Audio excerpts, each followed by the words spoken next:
साथियों, मैं एडवोकेट इंतखाब आजाद आज जिस मुद्दे को लेकर आपके सामने आया हूं, इस ज्वलंत मुद्दे से आप भली भांति वाकिफ हैं।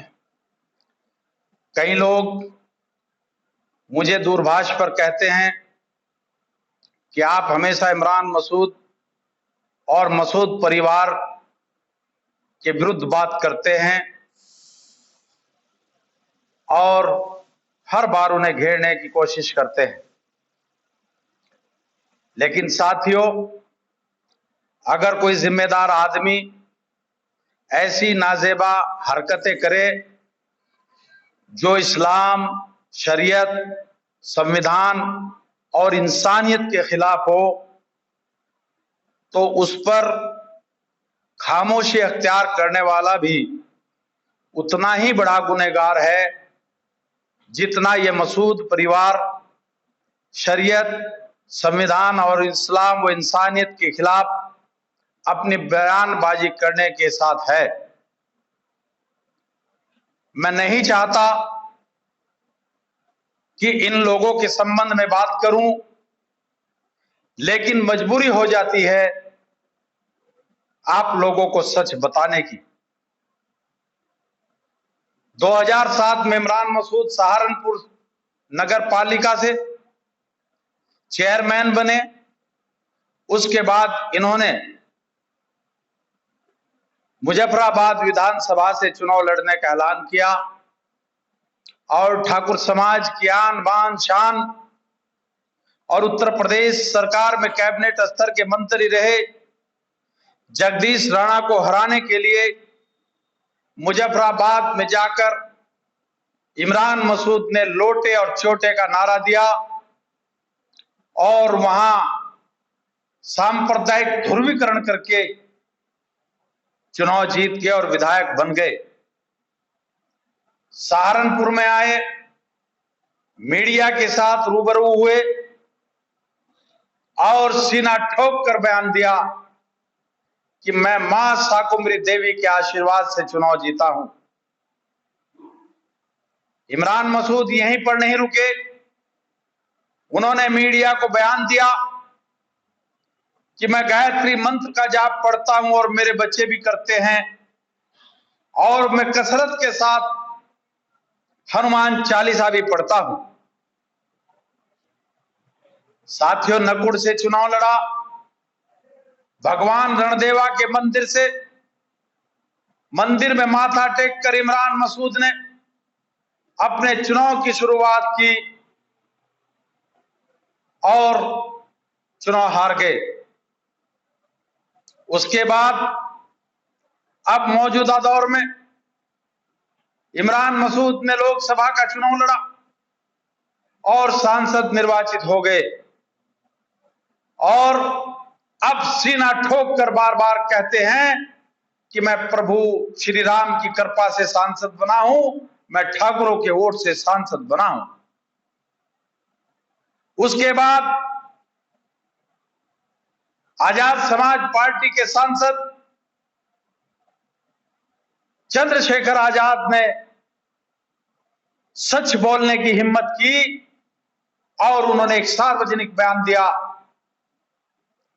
कि जब 15 दिन के लिए कावड़ यात्रा के लिए रास्ते बंद कर दिए जाते हैं, फूलों की वर्षा सरकारी स्तर पर की जाती है, सरकारी संरक्षण में ये यात्रा होती है, अगर साल में 15 मिनट के लिए ईद के मौके पर या माह रमजान के अलविदा के जुमा के मौके पर मस्जिदों और ईदगाह में ओवरफ्लो के चलते हुए 10 या 15 मिनट के लिए मुसलमान सड़क पर नमाज पढ़ लेता है तो उसकी अनुमति मिलनी चाहिए, या मुसलमानों के साथ इस तरह का भेदभाव नहीं होना चाहिए। उस पर सहारनपुर से सांसद बने, मुफ्ती आजम की भूमिका में आकर इमरान मसूद ने एक सच बोलने वाले नौजवान सांसद को नीचा दिखाने के लिए मीडिया को बयान दिया और कहा कि सड़कों पर पढ़ी जाने वाली नमाज को तो अल्लाह भी कबूल नहीं करता। इमरान मसूद साहब, आप गायत्री मंत्र पढ़ें, आप हनुमान चालीसा पढ़ें, आप प्रभु राम की कृपा से चुनाव जीते, आप मां शाकुंभरी देवी के आशीर्वाद से चुनाव जीते, आप नकुड़ में भगवान रणदेवा के मंदिर में माथा टेकें। हमें इस पर कोई ऐतराज नहीं, कोई शिकायत नहीं। ये आपका निजी मामला है, ये आपका व्यक्तिगत मामला है, व्यक्तिगत आस्था का मामला है। लेकिन आप याद रखें कि आप इस्लाम में, शरीयत में दखल देकर के कोई ऐसी हरकत ना करें जिससे पूरे सिस्टम पर फर्क पड़ता हो। पूरा इस्लामिक सिस्टम, पूरी शरीयत शक के दायरे में खड़ी होती हो, इस तरह की हरकत आप ना करें। फतवा देना मुफ्ती इकराम का काम है, आलिम दीन का काम है। इसके लिए पढ़ाई करनी पड़ती है और फिर मदरसों के अंदर दारुल इफ्ता होती है और वहां पर मुफ्ती इकराम दुनिया और आखिरत के मुकम्मल निजाम कुरान की रोशनी में फतवा जारी करते हैं। आज आप लोगों की इतनी हिम्मत हो गई कि आपके भाई गंगों के अंदर जो सभासद हैं नौमान मसूद, वो संगे स्वद की तुलना, संगे स्वद का कंपैरिजन शिवलिंग से करके पूरी शरीयत पर प्रश्न चिन्ह लगा रहे हैं, पूरे आलिम दीन को चुनौती दे रहे हैं, पूरे इस्लाम को चुनौती दे रहे हैं। हम जानते हैं आपकी मक्कारियों को, हम जानते हैं आपकी शैतानियों को। अगर आप इतने बड़े सेकुलर हैं तो आपकी वीडियो ये वायरल क्यों होती है कि तुम मुसलमान इकट्ठे हो जाओ और फिर मैं इन लोगों को देख लूंगा और तुमने मेरा कुत्ता बनवा दिया, तुम मुसलमान तो इकट्ठे हो जाओ।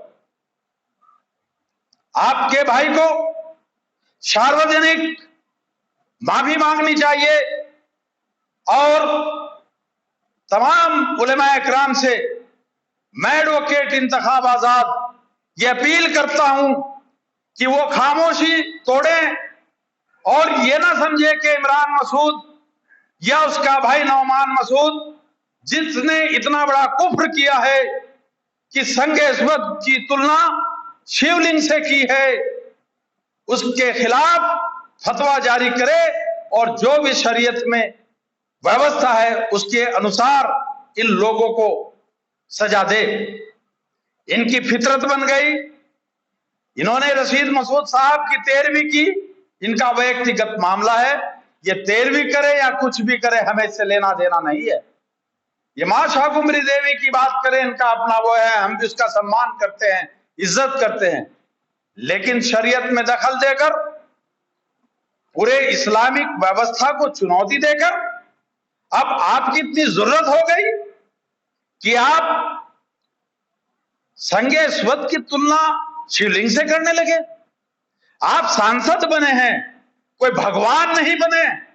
आपसे पहले भी आपके घर में सांसद रहे, सहारनपुर में और भी सांसद रहे, लेकिन आपकी इतनी हिम्मत कि आप विरोधियों को कुचलने पर तुले हैं।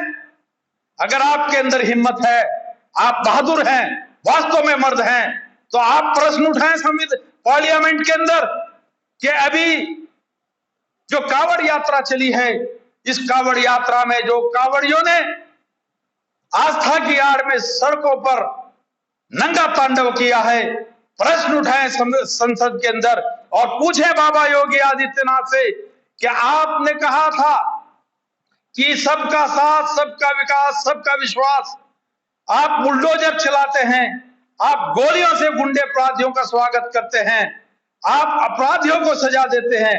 आप जरा हिम्मत करें, अगर आपके अंदर हिम्मत है तो पार्लियामेंट में प्रश्न उठाएं और पूछें कि इन्होंने, जिन्होंने ये तांडव किया है आस्था की आड़ में, इसमें कितने लोगों के खिलाफ FIR हुई है, कितने लोगों को कपड़ों से पहचाना है, कितने लोगों को चेहरों से पहचाना है और उनके खिलाफ आप कार्रवाई क्या कर रहे हैं। और अगर वो जवाब नहीं देते, वो कार्रवाई नहीं करते, आप अगर पक्के सच्चे मर्द हैं, आप बड़े नेता हैं, आप बोटी बोटी करने वाले हैं, तो आप सरकार के खिलाफ धरने पर बैठे, पार्लियामेंट के बाहर धरने पर बैठे, सहारनपुर के घंटा घर पर धरने पर बैठे, आप जंतर मंतर पर धरने पर बैठे, आपकी हिम्मत नहीं है।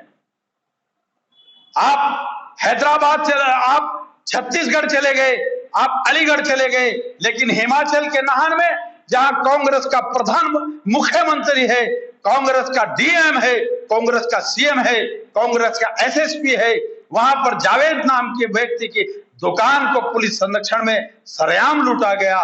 क्या आपने हिम्मत करी है कि वहां पार्लियामेंट के अंदर खड़े होकर आप बोल सके कि हिमाचल प्रदेश के नाहन में एक मुसलमान जावेद की दुकान लूटी गई है, उस पर आज तक कार्रवाई नहीं हुई? वो इसलिए नहीं हुई क्योंकि वो कांग्रेस का राज, वहां पर कांग्रेस का राज है। आपकी हिम्मत नहीं है। अभी सहारनपुर के अंदर एक मौलाना मुफ्ती सादिक की पिटाई हुई, उसमें आप खामोशी अख्तियार करके चुप्पी साध गए। आपने बाद में बात तक करना गवारा नहीं करा। जिस दिन आप चुनाव जीते उस दिन आपके समर्थकों के ऊपर 80 लोगों के ऊपर मुकदमा दर्ज किया गया, और आज तक आपकी इतनी हिम्मत नहीं हुई कि आप जिले के आला पुलिस प्रशासनिक अफसरों से जाकर के ये पूछ सके, ये कह सके, ये निवेदन कर सके कि उन नौजवानों का क्या कसूर था जिनके ऊपर इतने संगीन मुकदमे लगा दिए गए, उनको जेलों के अंदर डाल दिया गया, उनकी मोटरसाइकिलें जब्त कर ली गई। आप पार्लियामेंट में जाकर के फोटोबाजी, फोटो शूटिंग कर रहे हैं। इमरान मसूद साहब, हम आपसे कह रहे हैं कि हम भी इसी देश के नागरिक हैं। आप ईमानदारी से जो शपथ आपने संविधान की हाथ में लेकर नाटक करके ली है, उस पर आप ईमानदारी से खरा उतरें, और ईमानदारी से जो आपके भाई ने हरकत की है, जो आप रोजाना हरकत कर रहे हैं, इन हरकतों से बाज आए। आप सियासत में किस में आपकी आस्था है, किस देवी में, किस देवता में आपकी आस्था है, यह आपका व्यक्तिगत मामला है, हमें इस पर कोई ऐतराज नहीं। लेकिन अगर आप शरीयत में दखल देंगे, इस्लाम को चुनौती देंगे, आप पूरे व्यवस्था पर प्रश्न चिन्ह उठाएंगे, तो सहारनपुर का मुसलमान नहीं, देश का मुसलमान आपके खिलाफ सड़कों पर उतरने को मजबूर होगा। आपको शर्म आनी चाहिए। आप एक सांसद हैं, जिम्मेदार हैं। आपका भाई गंगों में चेयरमैन रहा, आपका भाई मौजूदा दौर में सभासद है, उसको ऐसे बयानबाजी करते हुए शर्म आनी चाहिए। आपके परिवार के लोगों ने गंगों के अंदर हजारों बीघे वक्फ की जमीन को कब्जा कर रखा है। अगर आप इतने बड़े फतवा देने वाले लोग हैं, आप इतने बड़े फतवेबाज हैं, इतने बड़े मुफ्ती इकराम हैं, कहें अपने भाई को, कहें खुद आकर के पहल करें कि वक्फ की जो जमीनें हमने 50 साल से कब्जा करके उन पर अपना आर्थिक साम्राज्य चला रखा है, कि अब हम सांसद बन गए, हम इन वक्फ की जमीनों को छोड़ने को तैयार हैं। आए, अगर हिम्मत है तो आए। और आपके, हम जानते हैं आप और आपका परिवार ये इस तरह के उल जलूल बयान क्यों देता है। आप ये चाहते हैं कि मुसलमान इसका विरोध करें और हम सरकार के पास जाएं कि हमारे भ्रष्टाचार की जो फाइलें चल रही हैं उनको बंद कर दे। हम तो पक्के सच्चे सेकुलर हैं, हम तो कोई इस तरह की बात नहीं करना चाहते, हमारे खिलाफ जांच होनी चाहिए। देखो, हमने एक बयान दिया और हमारे बयान के खिलाफ मुसलमानों में उबाल आ गया। तो हम आपकी सारी हरकतों को जानते हैं, सारी पैंतरेबाजों को जानते हैं। आप पहले हरकत करते हैं, इस्लाम को चुनौती देते हैं, शरीयत को चुनौती देते हैं, उसके बाद आप जाकर के माफी तलाफी कर लेते हैं और एक शब्द में आप मामला निपटा देते हैं। मेरा आपसे निवेदन है, आप एक जिम्मेदार पद पर हैं। अल्लाह ने 17-18 वर्षों के बाद, चाहे वो ठाकुरों की वजह से आप जीते हो, चाहे प्रभु श्री राम जी की वजह से जीते हो या किसी और की वजह से जीते हो, ऊपर वाले ने आपको, इमरान मसूद साहब, एक मौका दिया है। आप इसका ईमानदारी से, सही तरीके से, निष्पक्ष होकर के आप इसका इस्तेमाल करें। आपने पिछले दिनों ऑल इंडिया कांग्रेस कमेटी के सदस्य और पूर्व जिला कांग्रेस अध्यक्ष जावेद साबरी के निवास पर आयोजित प्रेस वार्ता में कहा भी था कि मैंने नफरत की चिप अपने दिमाग से निकाल करके फेंक दी। अब जिसने मुझे वोट दिया वो भी मेरा और जिसने नहीं दिया वो भी मेरा। अब मैं ईमानदारी से काम करूंगा। लेकिन आपकी ईमानदारी यह है कि आप निर्वाचित विधायकों के लगे होर्डिंग्स को फाड़ें, आप उनके पोस्टर को फड़वाएं और वहां पर सस्ती लोकप्रियता हासिल करने के लिए अपने होर्डिंग्स लगाएं। तो मैं फिर आपसे ये अपील करता हूं, ये आह्वान करता हूं कि आप अपने भाई को अपने साथ खड़ा करके सार्वजनिक माफी मांगे। ये नहीं होता कि एक लाइन में आपने कह दिया कि उनसे गलती हो गई, मैं उनकी बात से सहमत नहीं हूं। आप करें, उनको समझाएं, उनको लेकर के प्रेस कॉन्फ्रेंस करें। हमें किसी की आस्था से कोई दिक्कत नहीं है। हिंदू धर्म है, ब्राह्मण धर्म है, सनातन धर्म है, वो अपनी आस्था पर चले, हमें कोई ऐतराज नहीं। आप अपनी आस्था किसी भी देवी देवता के अंदर रखें, किसी भगवान जी के अंदर रखें, हमें इस पर कोई ऐतराज नहीं। लेकिन अगर आप मुफ्ती इकराम बनना चाहेंगे, आप आलिम दीन को ठुकरा कर शरीयत पर कुठाराघात करेंगे, ये बात हमें हरगिज बर्दाश्त नहीं होगी। मेरे साथियों, आपने मेरी बात को ध्यानपूर्वक सुना, उसके लिए आपका बहुत बहुत शुक्रिया। और मैं एडवोकेट इंतखाब आजाद आखिर में फिर यही बात सांसद इमरान मसूद और उनके भाई नौमान मसूद से अपील करता हूं कि वो शरीयत को चुनौती ना दें, वो संविधान के खिलाफ जाकर काम ना करें, वो इंसानियत को कलंकित ना करें, वो पूरे इस्लामिक सिस्टम पर उंगली ना उठाएं और जो मौका आपको दिया है उस मौके का ईमानदारी के साथ निष्पक्ष होकर हिंदू हो या मुसलमान सबके साथ समान बर्ताव करके अपने कार्यकाल को पूरा करें। वरना आप लोगों के कारनामे ऐसे नहीं हैं कि आप जिन पदों पर मुंतखब हो गए हैं ये आपके लायक पद नहीं थे, लेकिन ऊपर वाले की मर्जी, आप चुन लिए गए, तो अपना कार्यकाल इज्जत के साथ ईमानदारी से पूरा करें। खुदा हाफिज।